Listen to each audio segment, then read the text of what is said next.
Hey, happy Tuesday. Welcome back to Dream Leap Live TV, where aspiring entrepreneurs learn how to transform their dreams into plans and their intentions into aligned action. I am Adama Hamadi. I am so happy to be here with you today to talk a little bit about the language behind my latest offer. So I've had some questions about what it means to be purpose-driven, what it means to be a powerhouse. I get a lot of compliments on the name of the program, and so I wanted to talk a little bit about where it came from, why that made sense to me, and just where I'm going with it. So when I came up with the title Purpose-Driven Powerhouse, honestly, I was thinking of a client I worked with last year who has a vision for designing a collective of women that are going to work together. And the way she described her ideal clients is, she was like, the women I want to work with are all powerhouses. Like, they're getting shit done. They're getting big shit done. And that really stuck with me. I've been really moved and inspired by that since I heard that. And so when I think about it, a purpose-driven powerhouse is a dynamic, laser-focused change maker. A purpose-driven powerhouse is a woman that's committed to making the world better and committed to showing up as her best, highest self. So, I definitely wanted to name the program setting an intention for whoever signs up, with understanding that only a certain kind of woman is going to recognize herself as someone that's ready to take that leap. Only a certain kind of woman is going to identify with the calling and the opportunity that is honoring your purpose, living your purpose, re-engaging with your calling, and then doing what you're supposed to do in a powerful way. So that was basically what was going on in the back of my mind. And I designed the program as a series of trainings so that you could binge the content, watch the videos as many times as you need to really make sense of the concepts and principles, and then integrate what you're learning through worksheets, through journaling prompts, through exercises. I understand there's so many different learning styles, and I wanted to make sure that whether you are a visual learner or an active learner, whether you are kinesthetic or someone that needs to hear things, that there were different ways that you'd be able to get the information so that you could focus on what you need to do in the world. So that's the background of Purpose-Driven Powerhouse. And I was thinking earlier today about what it means to be a purpose-driven powerhouse and how you can tell you're on the way. So I wanted to break down 5 characteristics of my vision of the kind of woman that this program is for, and or the kind of woman that you will become after you've completed it. So I'm going to share these 5, and I'm going to stay open for any questions that you have, either about the program or just about what's coming up as I'm talking about it. Okay? So the first way to recognize or identify a purpose-driven powerhouse is, she's the kind of woman that declares her desires and expresses her expectations because she believes that she's worthy of what she wants. I'm going to say that again. A purpose-driven powerhouse declares her desires and expresses her expectations because she believes that she's worthy of what she wants. I think it was Madonna that said a lot of women are afraid to ask for what they want, and that's why they won't get it. I believe it was Madonna that said that. And that to me is like right on it. They say closed mouths don't get fed. It's really hard to expect to call something in if you're not willing to claim it out loud. And so if you really are re-engaging with purpose, if you really are showing up for what you're here to do in this world, you're going to ask for what you want with confidence. You're going to expect to get it. You're going to make your needs and your expectations very clear. You're going to say what needs to be said early and without apology, rather than letting shit fester, letting shit get bigger than it needs to be. So I mentioned that as one of my principles of burnout-proof living, communicating with power. So it's about asking for what you want as if you expect to get it, as if you know you're allowed to want it, and as if people are going to make provisions for it to be provided for you. So that's number one. The number two way that you can identify, come on, heart showers. The number two way that you can identify a purpose-driven woman. A purpose-driven woman does the inner work to make her vision a reality. And this inner work, there are a number of different things involved in this. So she's going to be identifying her invisible scripts, also known as her unwritten rules, also known as her assumptions about how life has to be, right? And then she practices replacing her self-limiting beliefs with thoughts that propel her forward. So no matter how passionate you are about something, if you are not committed to the mindset management piece, if you are not committed to doing the work to get out of your own way, you're not going to be as dynamic as you can be. So that's number two. And I appreciate these heart showers. But I noticed they're coming in gray. I'm used to them being in color, so that was a little bit like glaring to me. Anyway, that is neither here nor there. That was number two. The number three way that you can identify a purpose-driven powerhouse. She owns her influence by walking her talk and leading by example. I honestly believe that the most powerful leaders are not powerful because they're more skilled or more talented, but because they have integrity, because they honor their word, and because they show up like what they're talking about. So embodiment is a really big piece. I talked about this. Hey, Aaron. I talked about this last week in last week's live about how embodiment is how you show up in the world to convey that you're serious about making a change in your life and to train the people in your life to honor that decision to change. So the easiest way to get someone on board with you is to make sure you're in alignment, to make sure your thoughts, your feelings, your words, your behavior all matches the direction you're trying to go in, to make sure that there's consistency there, to make sure that there is integrity there, and that you are the same person no matter who's watching, that you are the same person no matter where you are. There's something really powerful about being who you claim you are. It's very sexy. It's magnetic. It makes you really irresistible. And it also makes it much easier for the things you want to be called into your life because they recognize that you can be trusted with the responsibility. So that's a really important piece.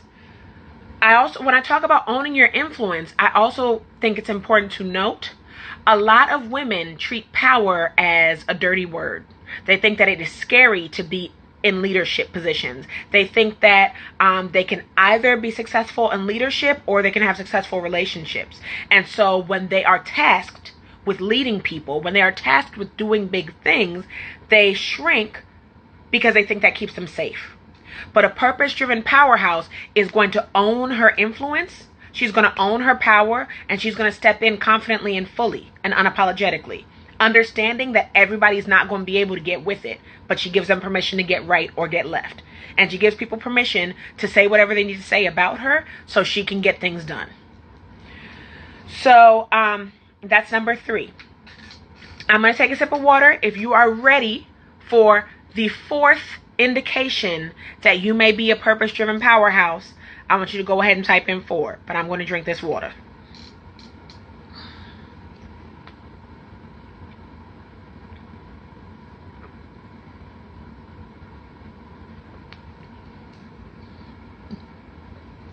Woo. Water is so good.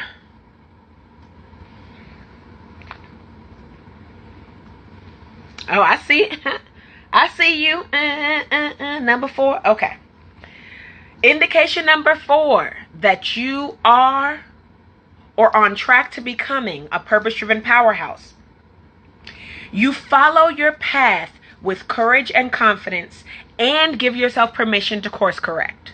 So it's one thing to march to the beat of your own drum. It's one thing to have your own vision for what you want and to go after that.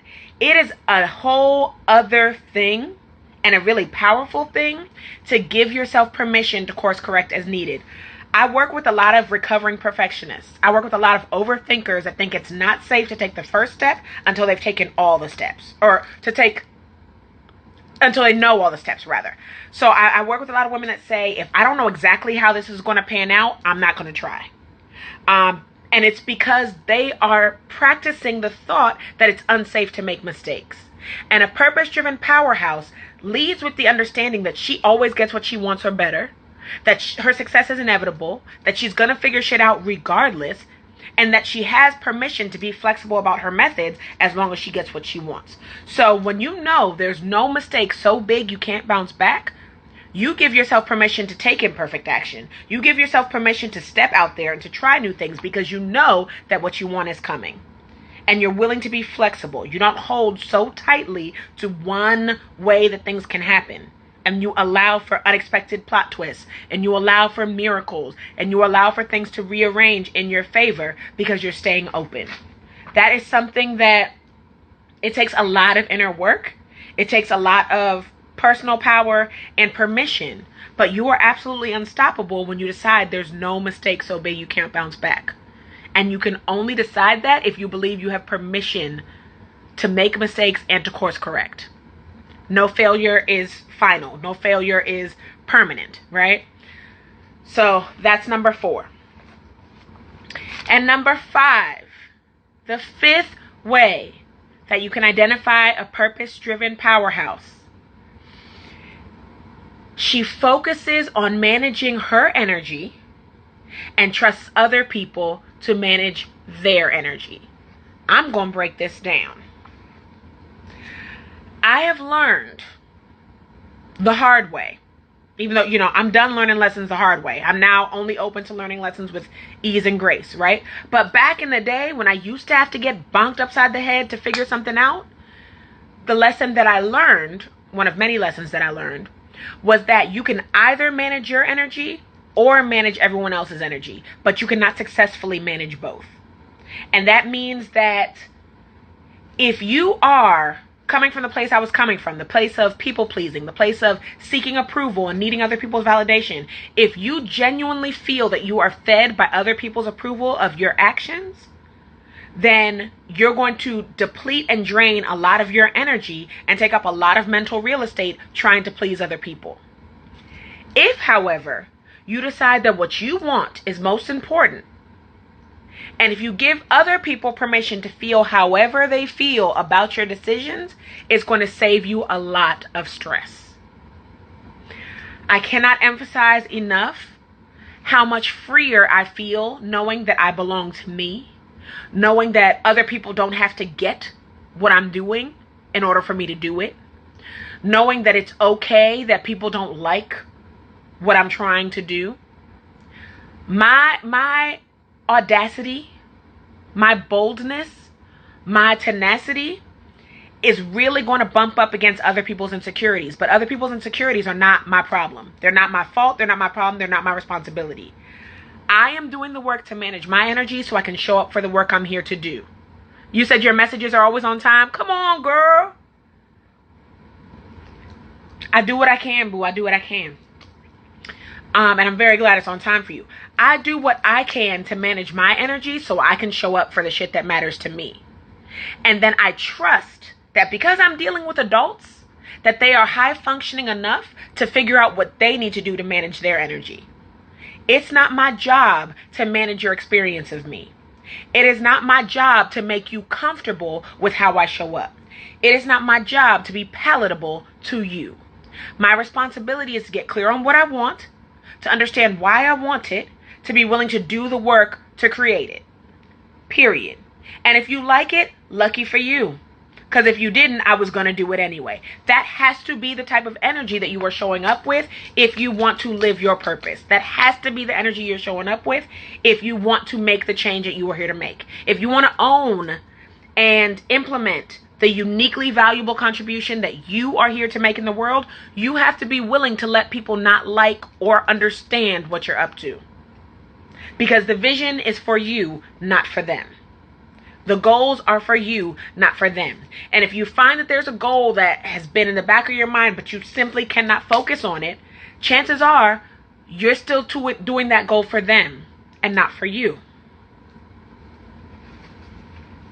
Lakita said, you always love these. I know that's right. So tell me, Lakita, what's coming up for you as you hear this? And Mommy, I want to hear a little bit from you. What's coming up for you as you hear this?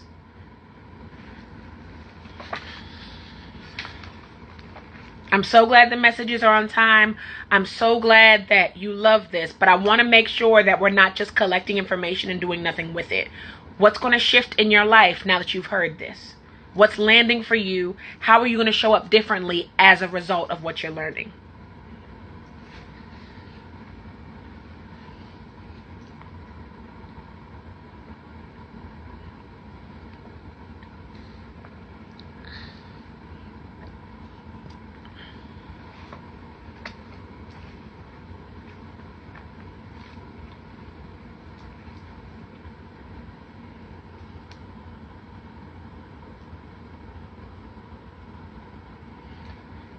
I feel like I'm walking in my influence, and yes, walk in your influence.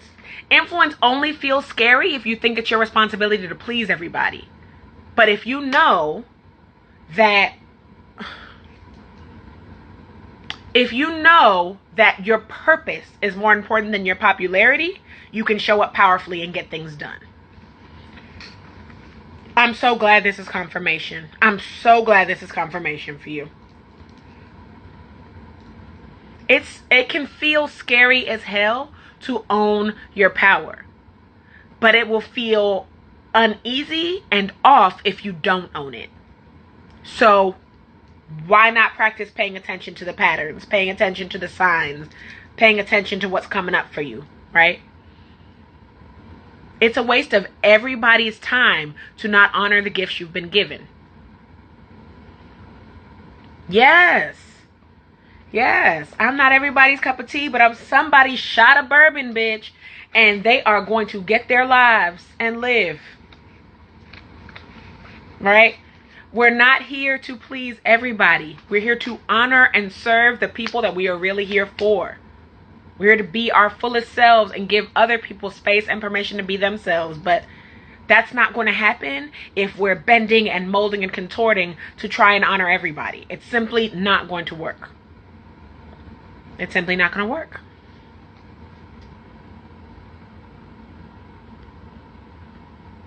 Now, Mommy, I'm still picking on you, girl. I want to know, what about this message is on time?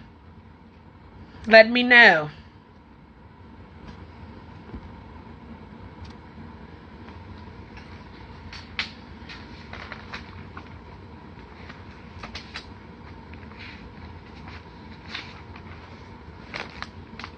And while we're waiting, if you walked in a little bit late and you hear me saying Purpose-Driven Powerhouse and you're like, literally, what is she talking about? Purpose-Driven Powerhouse is my newest offer. It is my 10 video training series to help aspiring entrepreneurs and change makers get out of their heads and into aligned action.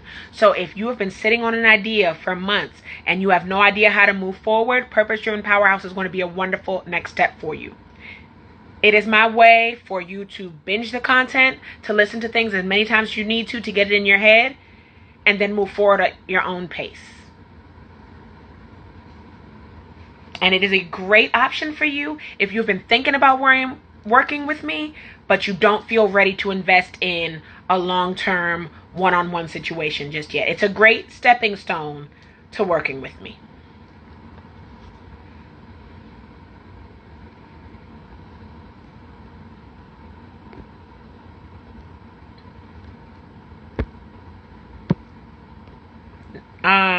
So what was I just saying? I don't remember what I was saying, Lord.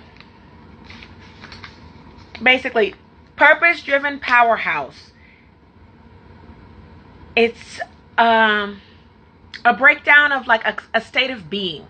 how you're showing up, what you're embodying, what you're representing with how you live, because people don't care what we say, they watch how we live.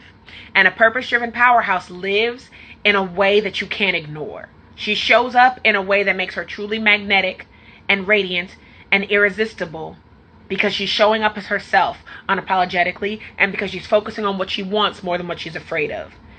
And she's willing to release anything that does not align with the life that she's working toward. So what questions do we have? So right at around that point, when I'm tired of getting picked on, girl, and thank you for the hearts. Yeah, I'm at a point where I'm tired of hearing, just myself ramble on. So I really would love to hear what questions you have about what I've shared so far. What's coming up for you, what's landing, what you want to know about the process.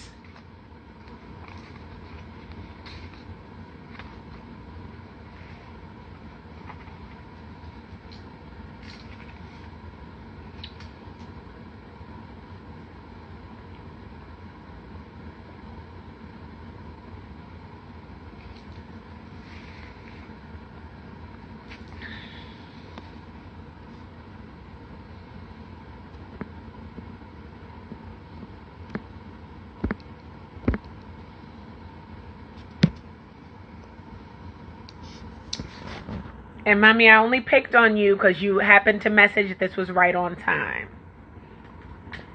So I was calling on you because I really want you to expound. What about it was on time? What is your opinion on telling people your plans? What is my opinion on telling people your plans? Okay. I think, so I've heard a couple different things about this, and sometimes I believe or agree with one, and sometimes I agree with the other. So, top of mind, I'm thinking there's something real scarcity mentality-ish about not sharing anything because you're afraid someone's going to steal your ideas. Like, it feels very like scarcity based, of like, oh, there's only so much success, and if I give a little bit of a whisper, then someone's going to take it from me, right? And I say that as someone who has been plagiarized. I say that as someone who has had people steal my intellectual property and pretend it's theirs. I say it as someone who has had people come into my circle, ask me questions, and then immediately use that information for their own profit and purpose, right? So I understand that it can be scary. But I also believe there's a difference between being discerning about where you share your information and being stingy with your information. So I would say if you have a big plan, it is important that you get clear on who is safe for you. It is important that you get clear on who has earned the right to your vulnerability, who has earned the right to hold space for your dream, who's going to hold you accountable to it, who's going to support you and stretch you, who's going to hold you to your vision even when you want to give up. Those are the type of people you need to be sharing it with. The people that are really insecure about their own stuff and can't hold space because they think your dreams mean something negative about them, they're probably not safe, right? The people that tend to criticize because they can't get behind it, those people are probably not safe. The people that you know are already stealing from you and copying you and such, those people are probably not safe, right? But I think if you have a vision that will not leave you alone, sometimes the best way to start taking action is to share it with somebody that you know is going to light that fire under your ass. That person may be a really close friend. That person may be a family member. That person may be a coach. Right? But I think we have to be very careful not to hoard our information because we're afraid someone else is going to steal it. Malik Teal said it best. I could give you the whole recipe and your shit still won't taste like mine. Do you know what I'm saying? Like, I really have to trust that. It sucks. It really sucks to feel like all the effort you put into something gets taken away. But I really, truly believe I always get what I want or better. So if someone was able to take a little idea I had and monetize it in a way that I couldn't, fucking good for you. That just means my blessing's about to be bigger. Like, all right, that worked for you. You got this. This was cool. Now what are we doing? Right? So it's about being discerning, knowing who's safe to share with, knowing who's earned that right, knowing who's going to hold you accountable, and then focusing more on what you want than what you're afraid of. Let me know if that answers your question. Major Glam said, that's me. Ooh, you mean people trying to steal from your ideas? Because that shit sucks. Also, if people are stealing your shit, congratulations, you got the sauce. Congratulations, you are on it. People don't steal from bums. So when they say like imitation's a form of flattery, it's like, yeah, you know, it's a cute little platitude, it's a cute little cliche, but I have to practice thinking that. I have to feel like they wouldn't have stolen from me if they didn't know I was onto something.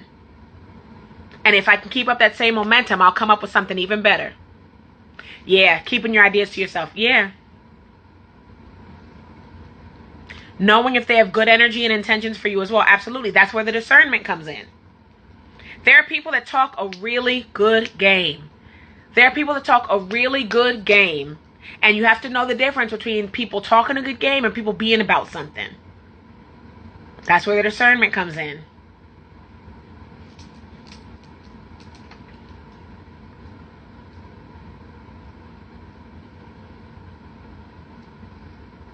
Yeah, imitation can be very annoying. It can be so annoying. And that's when we have to lean on the power of solid branding. There are certain Adama-isms and things that I say that I know if somebody else were to say it and my people caught on, they would be like, hey girl, did you peep someone just said this? Because of the power of branding, the power of consistency. If I show up a certain way every Tuesday at 6 p.m. a certain way, and then all of a sudden someone shows up and says something, the people that have been watching my shit every Tuesday are going to recognize that it sounds like me. So I don't even have to do the policing of that, because I know that I've built a solid understanding of what I sound like. It's hard, it sucks, but it's also it happens. It happens.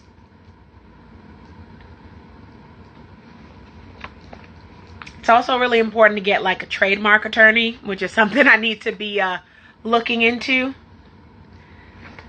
But yeah, so it's important to know who it's safe to share with. But I definitely don't think that it serves you or anyone to say nothing. I understand the idea, but I do think, especially if you're someone that is extrinsically motivated, especially if you are someone that needs someone else to hold you to the vision, it might help to share with one, two, a select few people. You don't need to share everything you're doing, but if you have a really big vision that stretches you and scares you, it might help to share with someone that's earned that trust. Let me know if that answers your question, mommy.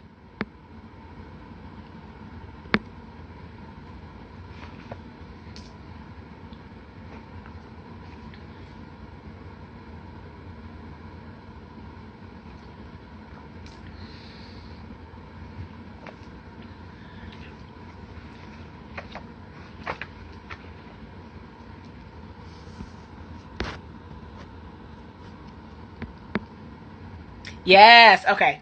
Perfect. Perfect. I'm glad that was helpful.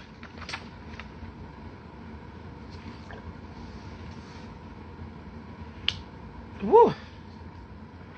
What other questions do we have?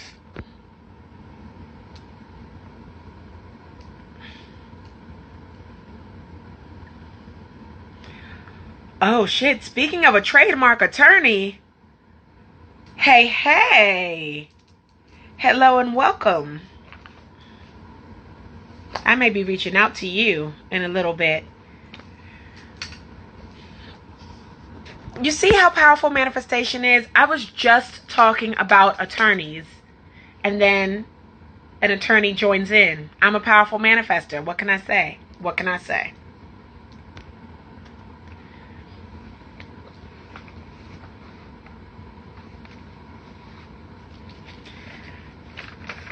Now I want to know what we want to know. What do we want to know about being a purpose-driven powerhouse? And hey, come on anytime. Come on anytime. What do we want to know about being a purpose-driven powerhouse?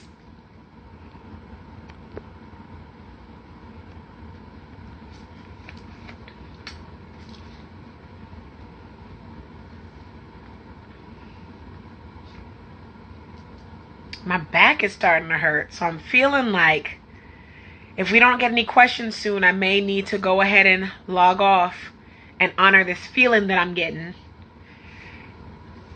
Because if we don't pay attention to our pain, it will make itself felt. Let's talk morning routines. Come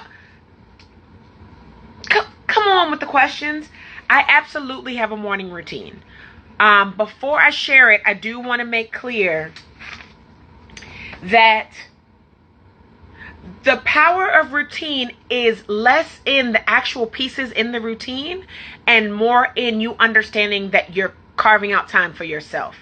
So whether it's in the morning, in the afternoon, at night, I have a morning routine to energize me. I have an afternoon check-in routine that I don't do every day, but I do most of the time. And then I have an evening routine to kind of ground me and slow me down, to slow down my busy brain so I can sleep better, right? So I definitely have a morning routine, but I've found that it feels weird when people look to other people's routines, because what works for me may not work for you. I'm always happy to share what works for me.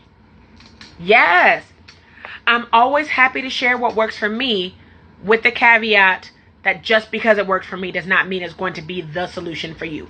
Everybody, it's important that you honor your natural rhythms. It's important that you do shit that resonates and makes sense. I can have the sexiest looking bullet point plan for my morning routine, and if none of that feels right for you, you're not going to do that shit, and it's not going to work. So it's important to know what resonates. So I had to guest test and revise. I had to do a lot of tweaking with my routine. I spent 3 weeks trying to figure shit out before I had settled in on a routine. Then I did that for 6 months and then switched it up to something else. And then I'd say again, I guess it was around February that I switched up my morning routine one more time. And I've been sticking with the same morning routine since February. But a lot of the elements are the same. So Mrs. Hornsby, let me know if you have a specific question in there, because I know I just said a lot. Morning routines are so important. Thanks to you, I know that now. Yes, mommy, yes. I love my morning routine. I love my morning routine.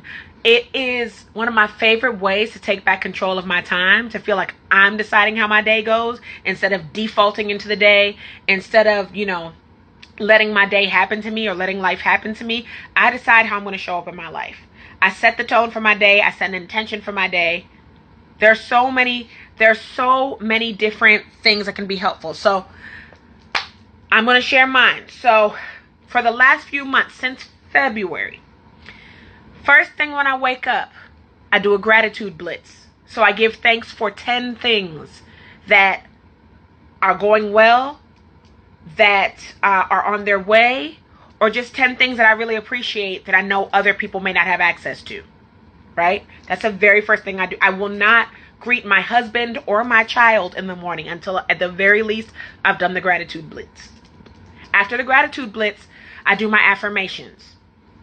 So I'll do about 5 minutes. I've written down a number of different affirmations in my journal, and I'll read all the affirmations because this is planting the seed in my mind of how I want to be showing up. And a belief is just a thought that you practice thinking. So if I practice reading and thinking these affirmations, they'll start to feel like core beliefs. And it feels like second nature, so you can't tell me shit else, right? After I've done the affirmations, I feel the feelings of having met my goal. This is something that I got from Amanda Francis. She is one of my mentors, and she is great. I set a timer for 2 minutes, and I practice feeling the feelings of having met the biggest goal I have, right? So I have a goal in mind I'm thinking right now, and I will set a timer, and for 2 minutes, for 2 minutes, I feel the feelings of having already accomplished that. What this does is it helps me to get into the vibration of already having that. That helps me to prime my brain for recognizing when it's on its way. That helps me to practice creating feelings that I want to feel. Please excuse me. Because at the end of the day, every goal we have is not for the actual goal or even for the completion of the goal. It's for the feeling we think we're going to feel when we have that goal. So I practice feeling that feeling in my body for 2 minutes. After that, I do some manifestation journaling. This is when I consult with, I like to call them my spiritual board of advisors. So I talk to God, angels, ancestors, and Adama 3.0. Adama 3.0 is a version of me that already has what I want. I consult with all of them and I ask them a different question, a slightly different question every day. But it's something along the lines of, what would you have me do? How would you have me show up? How would you have me proceed on this challenge? And it's me trying to consult with all the people that I know are rooting for me, all the entities and powers that I know are rooting for me to get what I want. I consult with them and then I journal on whatever comes up. This is a great practice for tapping into intuition. It's a great spiritually grounding practice. It's great.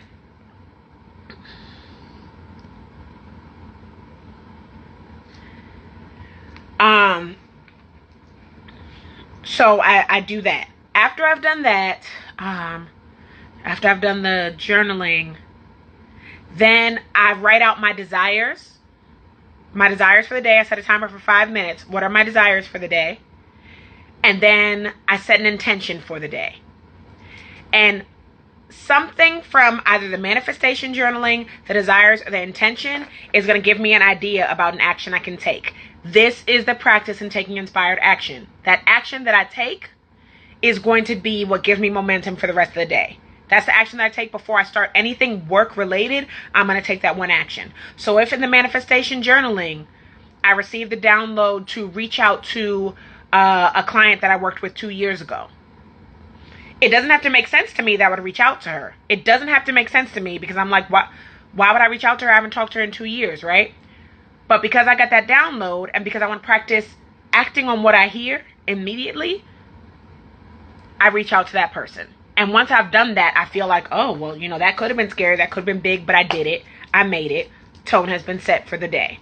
I've now knocked off something really, really big and I can go on and try something else. So that essentially is my morning routine. And I like to help my clients create their own morning routines that match their natural rhythms and their vision and their values and all that in my 90-day program. So if that is something that you are curious about, go to bit.ly/clarityisdelicious to book a clarity call with me so that I can do the work with you to help you design that routine that works. Oh, yay! I'm so glad that was helpful. It's been a while since I've shared that out loud, so it was just fun to be able to break that down. I know I speak very quickly and it's a lot of information, but it's definitely something that I break down in depth in my 90-day program. I keep skipping the journaling. So mommy, talk to me about that, because I know I've had a lot of people be very resistant to the journaling. And I think that journaling is super helpful for building self-awareness, for cultivating creativity, for just clearing your mind. It is really, really powerful. It's also great for intuition. When you just practice sitting and journaling whatever comes up for you, it's a great practice in honing your intuition, for empowered decision making, for feeling more confident in your day. But I'm very curious about what is so difficult about it. And I will acknowledge I happen to be a writer. So if I give myself enough time, the writing's going to come. I'm not available for creative blocks. The writing's going to come if I set aside that time and make it a priority. But I know that it may be a little harder for some people. I'm just curious. What about journaling feels difficult?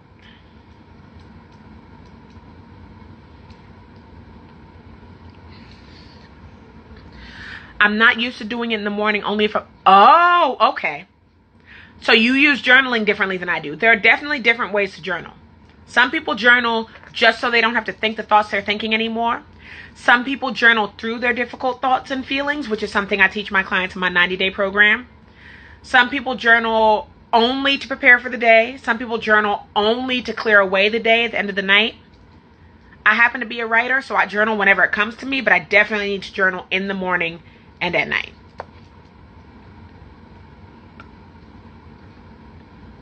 Come on, journal my prayers. I used to do that too. I found I appreciate the power of journaling what I want to see in my life and then being able to read it back through and know that I created that just by the intention and the energy I gave it, right? I try not to give too much energy to me venting in my journal, because if I'm writing out things that I don't like, things that are not going well for me, I want to also journal about thoughts that would feel better to think and inspired action that I can take and resources that I have access to make my life easier. But I don't want to overindulge in feelings that don't feel good, because I know the way my brain works, I can just get caught up in that downward spiral. But if it works for you, I am not here to take away what works for you.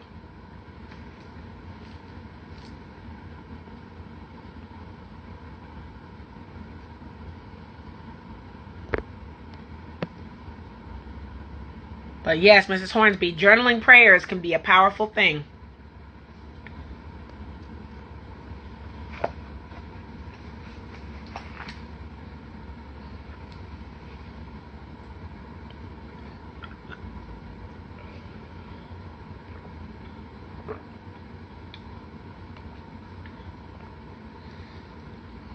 Water is so good. All right. What other questions do we have?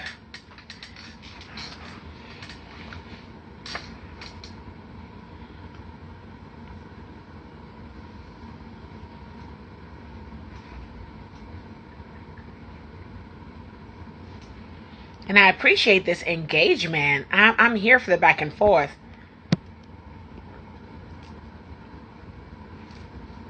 You know, with this quarantine, not getting out of the apartment too often, Tuesdays I look forward to because I get to talk to other adults. You think it's best to plan something before doing it or plan as you go? Ooh. My first thought is planning feels safer. And then I think a lot of us had plans and then pandemic hit. So if you want to start a new business, I do think it's important to have some kind of structure or some kind of end vision clear. Be more committed to the big end vision than to your plan for getting there. So I think more than having a step-by-step plan of exactly what you're going to do here and exactly what you're going to do there, it's more important to be crystal clear on what your vision of success is. Map out that vision of success. How are you going to know that you made it? What is it going to look like, feel like, and be like for you to have everything in place, right? And then be willing to reverse engineer from there. A lot of people have really great plans to nowhere. It's important that you get crystal clear on what that milk and honey land is going to look like.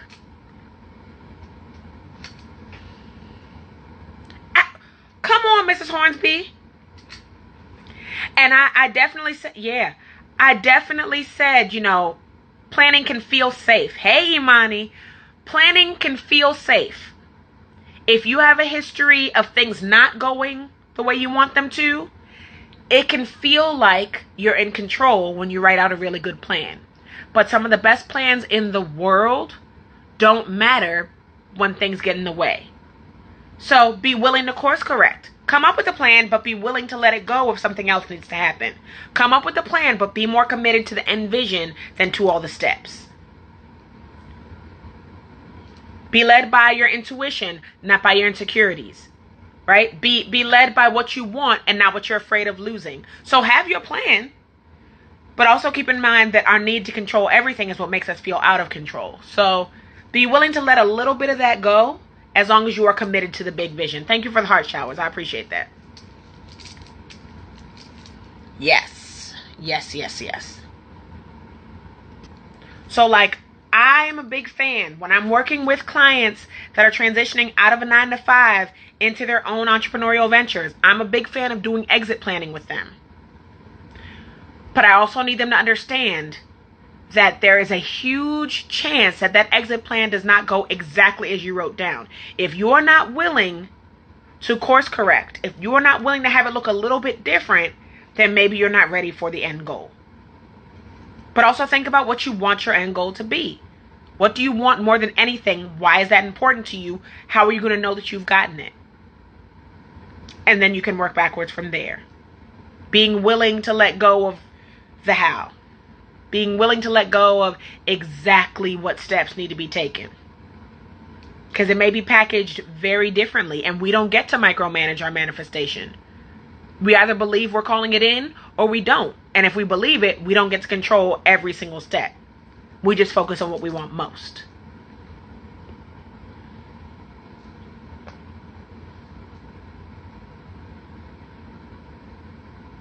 So if exit planning is something that you were thinking about, or if planning out your new business and holding yourself to that vision is something that I can support you with, I would be honored to do that in one-on-one 90-day coaching.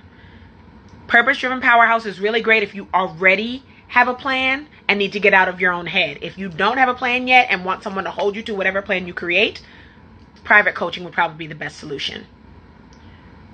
If you believe it, you don't need to control every single step. Yes. Yes. If you believe it, you don't need to control every single step. How you have faith and micromanaging. How you have faith and you're checking in every 3 seconds. If you know your recipe, how was it that Melanie Ann Layer said it? If you know your recipe calls for these cookies to be cooked for 12 minutes at 375, you don't check those motherfuckers every minute because the 12 minutes hasn't come yet. You might check them at 10. You might, if you really feel impatient, you might check them at 8. But checking them every minute up until the 12 minutes is not going to make them cook any faster. Is not going to make them ready before they're ready to be ready. You know the recipe already. You know what it's going to look like when they're done. Focus on that. Ooh, what are the faces, Hornsby? What does that mean?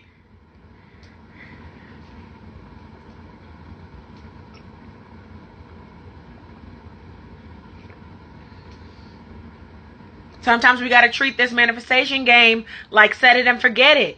Like that rotisserie commercial. I don't know if you remember. That used to be one of my favorite infomercials. Set it and forget it. You make clear what you want. You make that crystal clear. You know what the vision's going to be. And then you check that shit when it's done. Stop checking the cookies. Yes. Unless you want raw cookies. But you don't get to complain the cookies aren't done if you knew it was going to take 12 minutes and you checked at 2.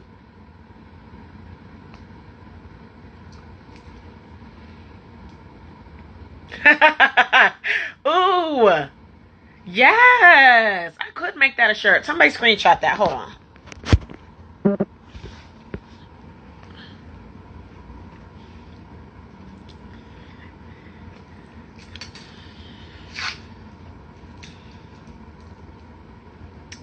So yeah, that's that.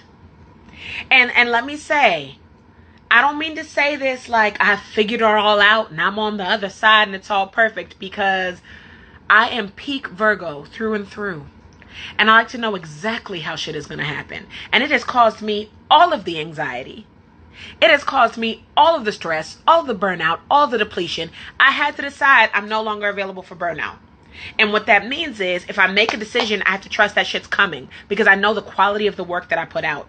And I know the integrity with which I make a decision and with which I claim something. So if I claimed it and I know the power of my petition, what do I look like backing out on it just because I can't see the how?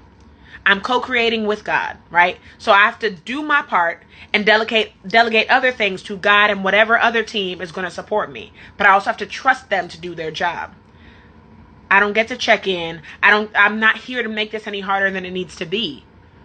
And I'm really not interested in anxiety attacks and panic and burnout and depletion. I'm not available for it. So I have to trust that what I said is going to come to fruition. And while I'm trusting, I also keep my feet moving. So I say a prayer and I put in work. I set the intention and I take inspired, aligned action. Right?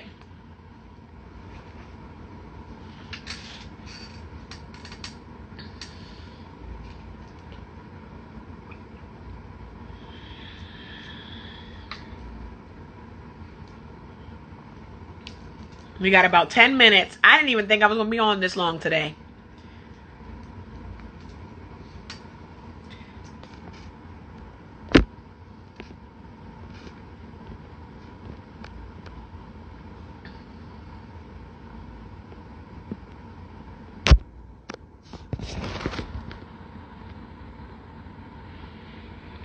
Whew. Thank you so much for the hearts. Thank you very, very, very much. I appreciate it. It means a lot. And also, if I shared something that you would feel guilty keeping to yourself, please share this with someone that needs to hear it. Please share this with someone for whom this will be a very timely message. Oh, thank you so much. Thank you. Phenomenal. Thank you. Received, and I appreciate you. Please share this with somebody else that needs it.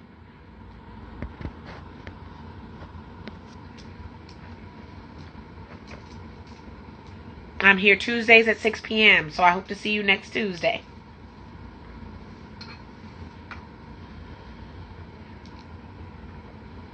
Also, you are so welcome. Thank you very much for showing up.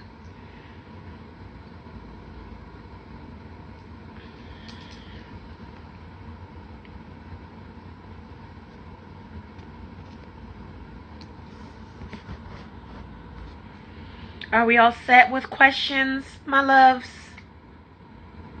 Because if we are, I'm going to go ahead and tend to this back pain.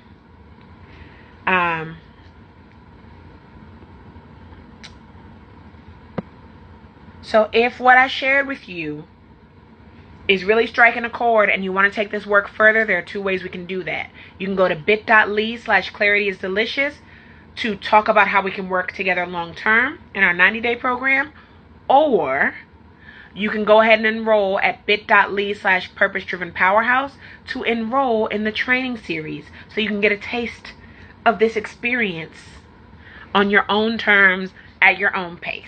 Okay? Whew, my back is hurting so bad. I got to step out. But I thank you for doing what it took to be here, and I look forward to seeing you next Tuesday. Okay? All right.